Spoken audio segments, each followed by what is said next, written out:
So good day, friends. This is Dr. Bob Hamilton, and you have tuned in today to the Hamilton Review, where kids and culture collide. So before we start our show today, I just want to say thank you. Thank you to all of you who've tuned in. I know that you are living lives that are full, lots of kids, lots of grandchildren, all the things that you do, preparing meals, driving carpool, going to football games, going to basketball games. I could go on and on. But you're doing that. And the fact that you tune into the show means a lot to me. So thank you. If you like what you hear, if you are enjoying the show, my goal is to bring on a weekly basis interesting people in front of you. And I've been doing that for about 4.5 years now. So that is still my goal. So anyway, if you like it, please tell a friend, pass it on to your family. We're building an audience, not for Dr. Bob, but for the people I bring on the show. So thank you for that. And with that being said, it's a pleasure to welcome today to the studio Dr. Tiffany Fischman. She is a pediatrician. She works in my office, recently hired to work in Pacific Ocean Pediatrics. And Dr. Fischman, welcome to the Hamilton Review. Thank you so much for having me. It's a pleasure. So I like to do this. I like to have kind of a conversation here, but I like to start the conversation. By the way, we're going to get to Halloween. We're going to talk about Halloween before the show is over. But before we get there, tell us a little bit about who you are, where you're from, your background, why you ended up going into the medical world, and in particular, why you went into pediatrics. Sure. So I grew up in a tiny town outside of Madison, Wisconsin. 1,300 people, no stoplight, very simple living, great place to grow up. And my parents were, my mom was a musician, my dad was a civil engineer, and, so we sort of had an interesting life. I had, an artist parent, if you will, which is a little bit different. And then I had a younger sister who started performing with my mother when she was 6. Wow. And I was the older sister. So I think because my little sister was so driven in her career from an early age, I sort of was looking for something to be passionate about. And I remember the first job I ever wanted was to be a pilot, an airline pilot, because I love to travel. And I convinced my parents to let me go to Cuba, of all places, because my uncle was stationed there. At Guantanamo Bay? Yes, in Guantanamo Bay. So wow. My first plane trip was to Guantanamo Bay. Okay. Yeah, which is perilous, not but typical. Anyway, that's interesting. Yeah. I don't think there are too many people who can claim that, actually. No, I know. So, fun fact. Yeah. That was my first big trip, and I wanted to travel, everywhere ever since then. So, I first wanted to be a pilot, but then when I was in 7th grade, I had a kind of like an anatomy life science class, and I had an amazing science teacher. And, we did all the dissections, the frogs, and I remember dissecting a deer heart and just was fascinated by the human body. And it was that moment where I really decided, like, I'm interested in being a doctor. And then simultaneously, I learned about this woman. It was actually a woman that my mom was renting a house from in our small little town in Wisconsin. And she was a doctor, an internal medicine doctor who had started a clinic in the Amazon rainforest. And so I read her book. It's called La Doctora. I think you can probably get it on Amazon, but it wasn't like a widely national publicized book. Yeah. I think it was more of a local. So it was called La Doctora? La Doctora. Okay. Yeah. So I read that while I was in middle school, recently inspired to go into medicine. And her book is basically just anecdotes of patients that she saw in the jungle and her process of going to medical school a little bit later in life and falling into this clinic in the jungle, basically. So you read that in middle school when you were like in 7th, 8th, 9th grade? I mean, yeah. So you were a kid. I mean, you were pretty young. I mean, I was young. Yeah. I can't remember exactly when I read it, but it was around the time that I started thinking about medicine as a career. As something that was at least fascinating to you. Mm-hmm. Those are interesting stories. I know that you went down and actually worked with her eventually. Mm-hmm. Is that correct? Yeah, so that was sort of my kickstart to you need to study hard and get into a good college so that you can get into med school at some point. But I didn't end up going and working with her until think it was between college and medical school. Okay. Yeah. So And then I went back while I was in medical school to actually work with her as to well. work with her again. Yeah. And so this is an interesting thing. So was she obviously made a huge impact in your life. And so you knew her as I knew her. She was like a family friend of my parents, and like we were renting her house and she was living in Peru. So I sort of knew of the story because of the fact that she was in our community. And so you would see her from time to time. Yeah, I didn't really see her that much as a kid. I just knew of her book, and I had family friends that were working for her. Like the woman that did her accounting was like my best friend's mom. So it was just a small community, right? And so you kind of just knew everybody. My parents knew her, had friends that knew her well. And I just thought it was an incredible story, really inspiring. I mean, she went there on vacation and ended up deciding to start a clinic there. And she lived there. Did she have a family? She did not have a family at the time. Yeah. Fascinating. So, and so that drove you, that piqued your interest. That drove me to, it sort of propelled me more into medicine. I thought maybe, again, my love of travel, my love of the human body and medicine. And then, it also drove me to become a Spanish major in college. So I learned Spanish and studied abroad because I thought, hey, maybe one day I'll go work in the clinic. Yeah. Okay. Yeah. Well, we can talk about that. Yeah. I do medical mission trips. Yeah, I know. Into places where la gente habla en español. Sí. So you probably would be an incredible asset. We'll talk about that. Yeah. Amazing. So you went to medical school. Why did you become a pediatrician? So, I didn't know I was going to do pediatrics. I kind of always thought I wanted to do primary care. I thought maybe family doctor, maybe internal medicine.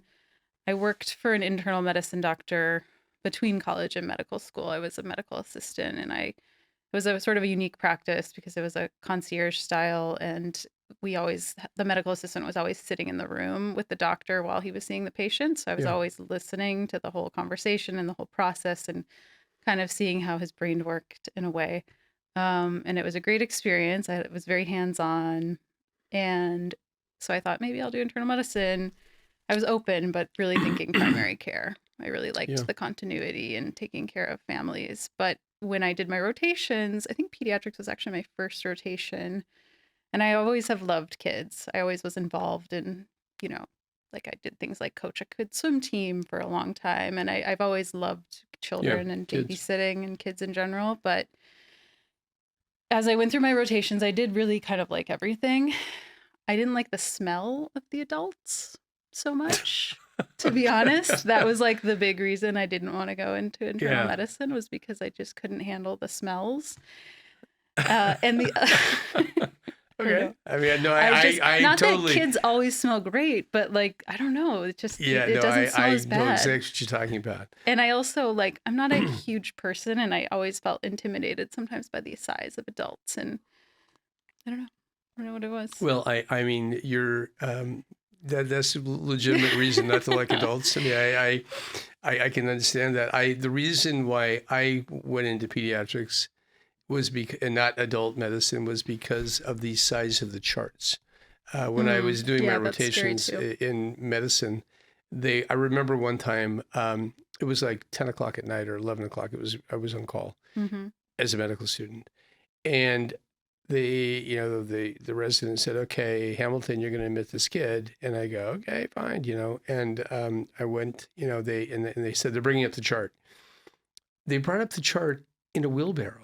Oh yeah. I mean, this was the days of paper charts, and I literally look at this chart, and it was not one volume; it was like probably 10 volumes, and no one could actually carry that many volumes in their arm. They brought it up in a wheelbarrow, and I thought, here I am. I'm a medical student, and I just kind of go, where do I begin? I mean, how do I even begin to approach this patient? And they had multiple hospitalizations, multiple medications, multiple diagnoses. And I thought, I was overwhelmed. And I thought, I don't know if this is for me, maybe.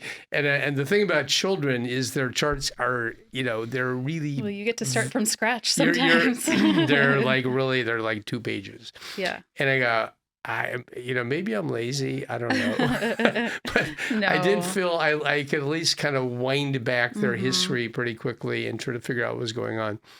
And so that was one reason why I ended up going to pediatric. Not the only reason, by the way. I did have my son Josh was born by the time I started my rotations, and my daughter Noelle during my third year. Oh, so wow. I actually Of medical school? Or medical school. wow. So I That's a had lot. 2 kids during medical school. Mm-hmm.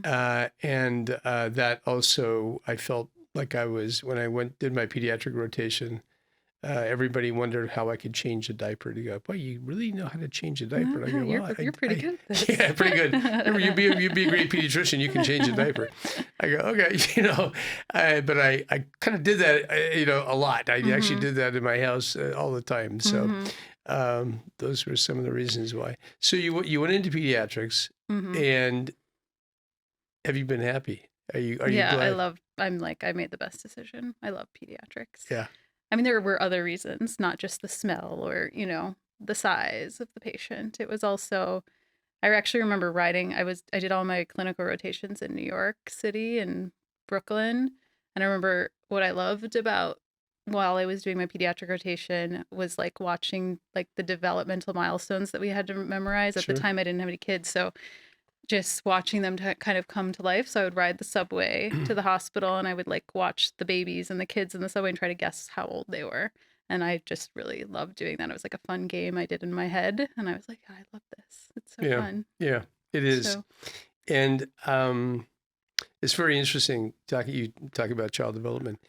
The crazy thing is that how uniform it really is. Around the world. I mean, when I do my medical mission trips, I see kids and, 1-year-old child, what are they trying to do? Well, they're earnestly trying to walk. Yep. That's their big goal at 1 year of age. And they may not say a word, but they really want to walk. And it's so interesting how that is so programmed in the human DNA, just that sense of progression and development, and how they're driven. How kids are driven to grow and develop. I tell patients, I say, I'm inspired by their drive. I sometimes wonder why I'm such a sloth. I mean, I look at these kids and they're like, they want to move forward. They want to learn more. They want to do more. And I kind of, they're very curious. Yeah, exactly. So I find inspiration from my patients in that regard. Same. But yeah, child development is something. The other thing too about pediatrics, and by the way, this show is not going to be all about everyone should go into pediatrics, but I do find that the people you work with, they're younger people, they're parents, and they're at a generally speaking, not everybody, but generally speaking, this is a happy time of life, and they're young, they have dreams, they have hopes, they're beginning to get their jobs, they're moving up in their careers, they're doing things that are really fun. And I love working with that patient population. I feel the same. Yeah. I love that. I know that's a lot of reasons people don't go into pediatrics are the parents. That's what I've heard from other people. They're like, I can't deal with the parents. Yeah. But I mean, there is a truth to that. I can't deal with a couple of parents in my practice. I won't name them today, but there are, but the reality is that they know who they are, by the way. No, they don't.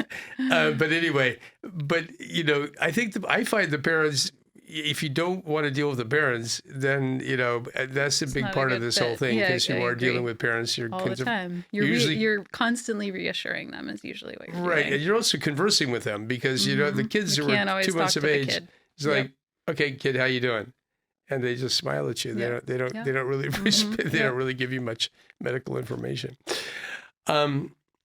So you're happy in pediatrics. You have 4 kids of your own. I do. How has that affected your career? Well, they've certainly taught me a lot. I do feel like I learned a lot. I had my first daughter halfway through residency, and I thought that I was like, wow, I can't believe the advice I've been giving without having done this myself a little bit. That's kind of what I felt like, because we talk a lot about breastfeeding, for example, and just baby stuff that I didn't really know about until I was living with one, So I think it really helped me kind of relate to parents, Yeah. commiserate with them sometimes, because it's hard. It's Yeah. hard even for a pediatrician mom to take care of kids and parent. Yes, it is. I think your empathy factor goes way up too when you are, you look at people and you realize, and they look, blurry eyed, and you kind of go, "How was your night last night?" And they kind of go, Mm-hmm. "Not good." Yeah. And the kids are up, they're crying, they're screaming, they have an ear infection or whatever, and you kind of go, you know what, you've been there, you Mm-hmm. remember those moments, and Yep. I do think that there is a sense of understanding, which is important for Mm-hmm. parents to see that. Um, I do think that having children does make a difference in how Yeah. your care and what you say to people. Not always. I mean, I certainly know many Oh, I think pediatricians. there's great pediatricians that do not have kids. I just think for me Amen. personally, Yeah. I feel like I can relate better to parents often, No, I or I mean, can share an experience or share something that was helpful for me personally, yeah. and I not something that I would have learned in residency. Yeah. And I think for me as a man, Hmm. I think that if I had not had children, um, and I really give my son Josh and my daughter Noelle kind of credit for me becoming a pediatrician because of the fact that I so enjoyed them as children, of course, but also just being able to relate to people who had kids. I think that that was part of the prompting in my life. So I'm sure that has been the case for you as well. Hmm. Um, So we want to talk a little bit about, I'm watching our time here. Halloween is coming up within the Hmm. next week. And I want you to kind of shift the gears here a little bit Sure. and talk a little bit about Halloween from the perspective of a pediatrician and your recommendations to families out there. Sure. So Halloween is an exciting time. I think most kids are very excited about the prospect of getting dressed up, and certainly the candy is a good incentive. And I always loved Halloween growing up. My birthday is the next day, so it felt like the best time of year all around. I think there's some things to take into consideration. I think some basic safety things that we always talk about as pediatricians, like, looking before you cross the street and trying to keep a close eye on kids when they're out and about, especially at dark. Yes. Is Yeah. is really important, and so it's important when kids are sort of out of their element and out of their normal routine to really be mindful of that even more so. They might, they're going to get distracted and they're going to want to run across the street with their friends or run to the next house, and it can get really dangerous. And that's kind of what worries me most about Halloween is street safety. Yeah. No, I absolutely. I had a child last year who got hit by a car and fractured his ribs. And that was a heck of a way to spend your Halloween. Mm-hmm. But it's not uncommon. And listen, some of the outfits that these kids are wearing, they're wearing black outfit. If they're some kind of a magician or something out there, if that's their costume of choice, they're not visible to the drivers. And I think that Right. most people exert a certain amount of caution during Halloween when they're going through neighborhoods. This kid got hit by an Uber driver. Sorry about that, Uber drivers. But anyway, that way, and so he was obviously in working at that point. Mm-hmm. And so that being said, you have to look out. And the outfits, the other thing too, and I'm sure you agree, is that these kids they have a mask on. Often, Okay. And yes. that Yeah. does impede their peripheral vision Right. a lot of Right. times.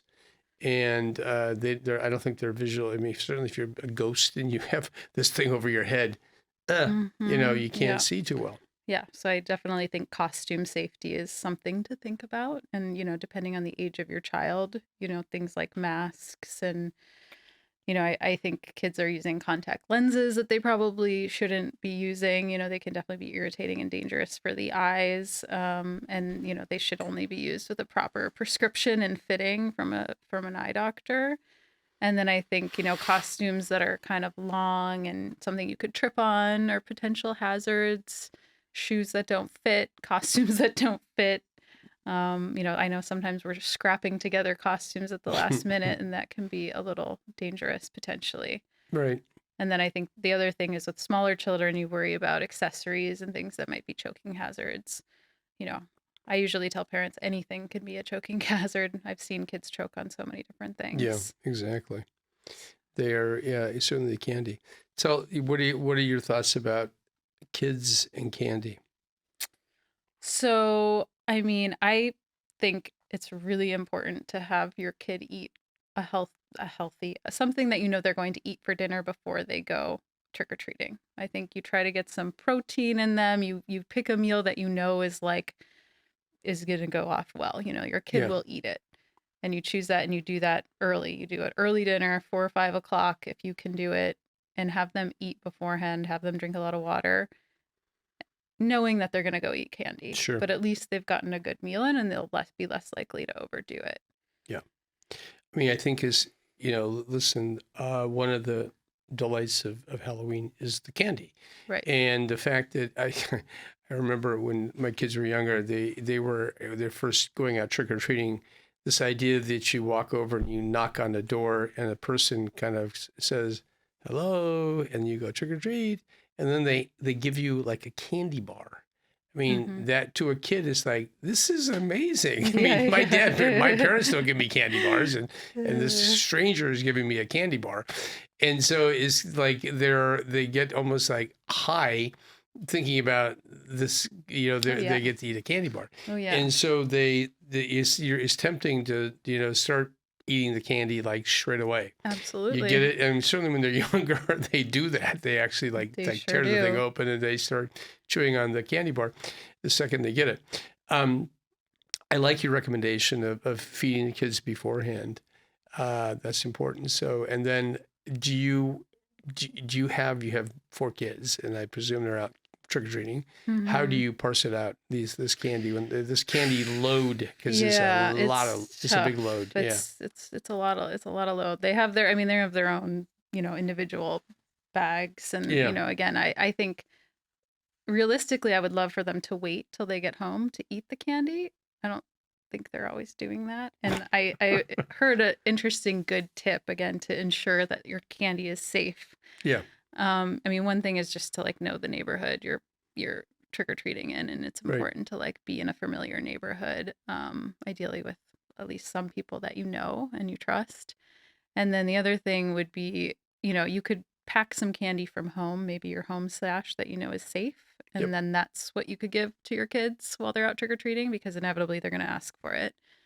And I don't know, it's like one of those nights where they're going to eat candy, so they already ate a good meal. Hopefully let them have a little candy while they're walking around, preferably not something with a stick that they can poke in the back of their mouth. Exactly. That they might run around and fall and hurt themselves with. But yeah, I think it's unrealistic to think your kid is not going to eat candy while they're out and about. Yeah. I mean, if you're not going to allow them to have any candy, then think of something else to do other than go trick or treating. You're tempting these poor children beyond their ability to really handle it.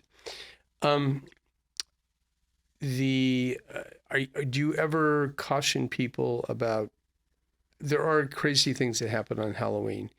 There are people out there who are spiking their candy. I mean, is that something that you have seen in your career? Personally seen that. I think I've maybe seen news stories about it, but it's pretty rare. Again, it's always best practice to dump out the candy when you get home and throw away anything that's suspicious, or get rid of the homemade stuff, as cute as it is, unless the family. Yeah. But again, I don't think it's a super common phenomenon. It's very rare. Yeah, I think that is overstated. I mean, listen, one of the things I try to do in my medical practice is not to engender fear. Yeah. I think you have to be wise, but I don't think that saying, oh my gosh, this is there's a conspiracy against children and they want to poison children. I think those are extremely, extremely rare events, which is why they make the news. But I do think I agree with you. Things that I don't usually let my kids have cookies that have been, like a cookie. I mean, that is not commonly given these days. There were, I think when I was a kid, they did give cookies. which I did eat, by the way. But You're but I still think here. in today's world, you might get some, cannabis in the cookie. I don't know. So I You would never be know. careful. You never know. You Yeah. don't know. So I don't eat cookies anymore Yeah. from, Yeah. trick or treating, and that just makes sense. But anyway, I do, just to kind of put things at a little bit at ease here. I don't think that there's a real high risk of really kids getting into something that would be maliciously intended for them. That's been my I impression. don't think so either. Halloween is fun. It really is fun, and racing around, and I do think that as a general rule, what time do you usually take your kids out? So I think it's usually between 5 to 8. 8 would be the later side. So, I think the prime time hours would be kind of like 6 to 7:30ish Yep, I agree. in my neighborhood. I kind of like it when you start when there's still a little bit of light. Yeah. Yeah. I And agree. because when you're walking around, it's nice to know where you're at. And a lot of parents with younger children do actually go quite early. 8, 5 o'clock is a starting time for a lot of kids. I also find that as the night wears on, between 9 and 10 and 11, if you're out there, late. that's a whole different It's like breed. those are the teenagers. Those that are the out, teenagers. Yeah, that's a whole different breed of trick or Yes. treaters. And I think that if you have young kids, it's probably not too super wise to out be at that time. Other thing too, this is for parents with older kids. I do think you should know what they're doing. I really do. Absolutely agree. I think that trick or Halloween does have some dark sides of it, and it can be a point where kids kind of lose their brains a little bit and do things that they wouldn't normally do, and they're out there, Yeah. having fun. There's no think question it's fun. Setting a curfew is a good idea on Halloween and checking in. Exactly. Even for the older kids, I think that's important. So very good. Any other thoughts about Halloween? I think there's a lot of things you could add here. Like there are a lot of homes now giving out toys as alternatives, especially for those kids with food allergies. I can't, if I had a kid with a food allergy, I would imagine Halloween would be a more stressful time. And, I think that would be hard. And I think, but with these toys, you worry about kids like eating the toys or what could be in the toys that they might accidentally think is candy. So it's just something to keep in mind. And poison control is one phone call away if you're concerned about any, toxin ingestion. Yeah. I have seen people give toys as well, and I think that's definitely an alternative. A little pricey if you're doing it, but it can definitely be nice. And if they're packaged toys and they're things like Hot Wheels or something like that, there's no problem there at all. I think it's great. You mentioned choking hazards. I think that's an important issue because a lot of these things that candies like M&Ms, peanut M&Ms, they're like perfect choking. They are. So there are little things that you have to think about in terms of choking, but that does happen. Thankfully, it's rare as well. But Halloween's fun, and I do think that whether we like it or not, there are hazards out there, and we see them every year. I kind of there are things that happen, so something to think about. Okay, that's Halloween. I want to finish up this conversation by talking a little bit about more of a pediatric issue, which is going on right now, and that's the whole idea of immunizations.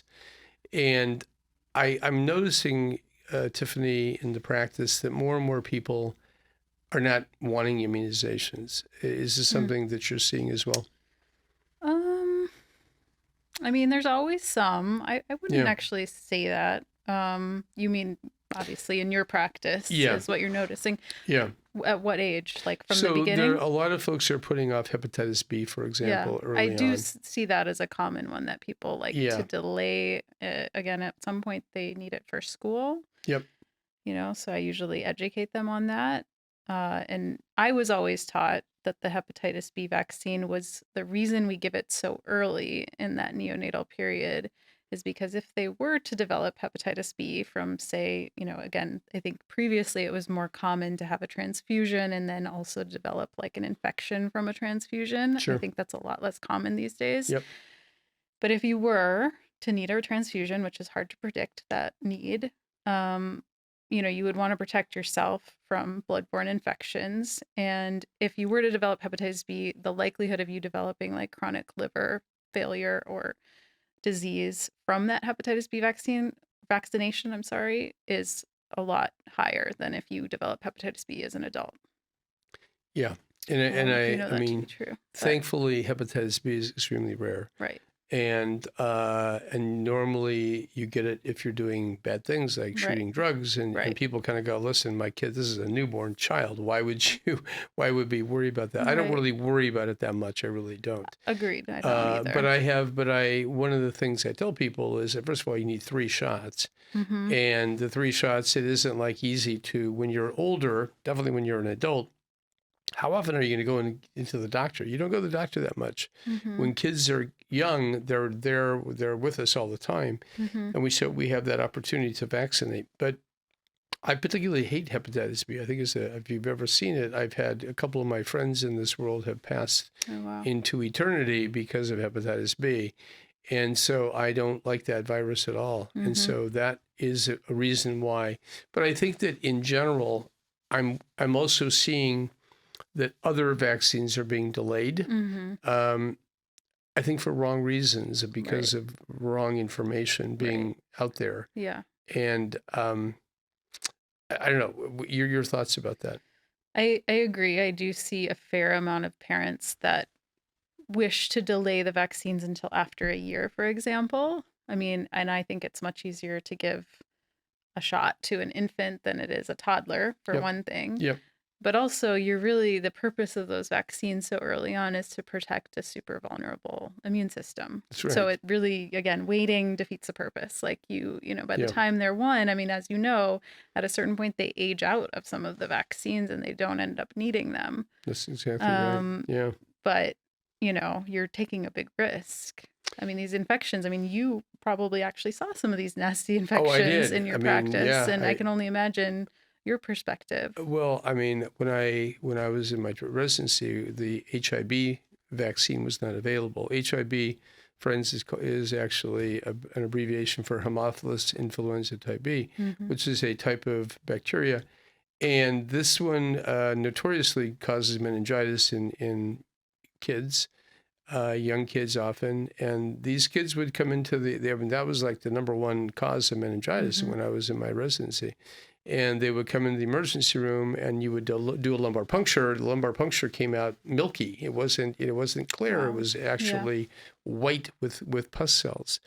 And by the way, spinal fluid, friends, is usually clear as water. And when you see that milkiness to it, there's something bad going on, and it was bad. Mm-hmm. And we were able to give them antibiotics and maybe pull them back from the precipice, but they went home with neurological issues. They went home with impairment in their hearing, or maybe their vision, or other things too. So even just brain function in general. So these are bad infections. Right. So anyway, I do remember that. I remember too, and we now have a chickenpox vaccine. Mm-hmm.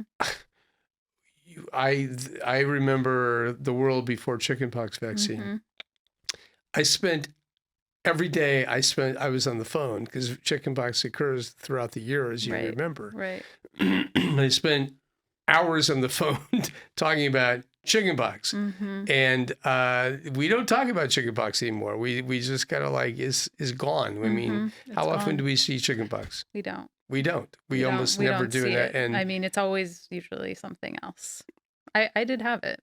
I remember it. It's not a fun infection to have. It's not a fun infection. No, it really isn't. And I always tell people that when you have chickenpox, it's a good 10-day period that you're sick. Yeah. And that 10-day period is invariably exactly the time that you were going to have your family vacation, or when you're going to get your you're Yeah. graduating from elementary school or from high school. It never comes at a good time. Never. And so when, so now we are blessed not to have chickenpox in the community. So that has made a gigantic, in my mind, an improvement. The problem is that what you don't know, you don't know. And so in today's world, we kind of go, chickenpox. It's like, no, it's not out there, and people don't know what it's like. But it was not fun to have chickenpox when I was a kid either. Yeah, and it can be very dangerous for people, especially immunocompromised. That's So right. Something to keep in mind, and another reason to encourage vaccination Vaccines for everybody. Yeah, well, I mean, annually before the vaccine was out, there was scores of people every year who died of chickenpox, and that sounds kind of weird, but they really did. It was the kids, like you say, immune compromised kids would actually pass because of chickenpox, which is kind of hard to believe. Right. Okay, well, I'm looking at our time here, Tiffany, and we're finishing off our hour here. So how do people find you out in this world of pediatrics? How did they find me? How do they find you? Well, I'm at your practice. I know you are. So that's where you're going to find me That's where right you find now. me, yeah. I don't. Maybe I don't should answer have my own question. Yeah, you should answer your own questions. I'm on your website. I'm there. Yep. I'm in your office a couple days a week, and I don't really have a big following on Instagram. I have like a private profile still because I post a lot of family pictures. But Okay. I don't know. Maybe I'll consider making it public. If you want to find Tiffany Fischman, by the way, who's a wonderful, wonderful pediatrician. She is currently working also at a place called Saban Clinic downtown, and also she worked with us at POP for a couple of days a week. Anyway, she's at the office, and you can call POP, Pacific Ocean Pediatrics, and we will be happy to introduce you to Tiffany. She's a great lady, great addition to our office. So thanks for joining us, and thanks for coming here today. It's been a pleasure. Chatting with you. I hope, friends, that this conversation about Halloween was helpful to you. There's a lot to consider. Halloween is a lot of fun, but there are also perils out there, so you have to ponder that when you're out with your kids. So thanks again, Tiffany. You're very welcome. Thank you. And friends, thank you for tuning in to the Hamilton Review today, where kids and culture collide. Until next time, be well. Bye-bye. You have been listening to the Hamilton Review, where kids and culture collide. Thank you for allowing us to be a part of your day. Tune in again next week on Apple Podcast. Rate and comment and tell a friend.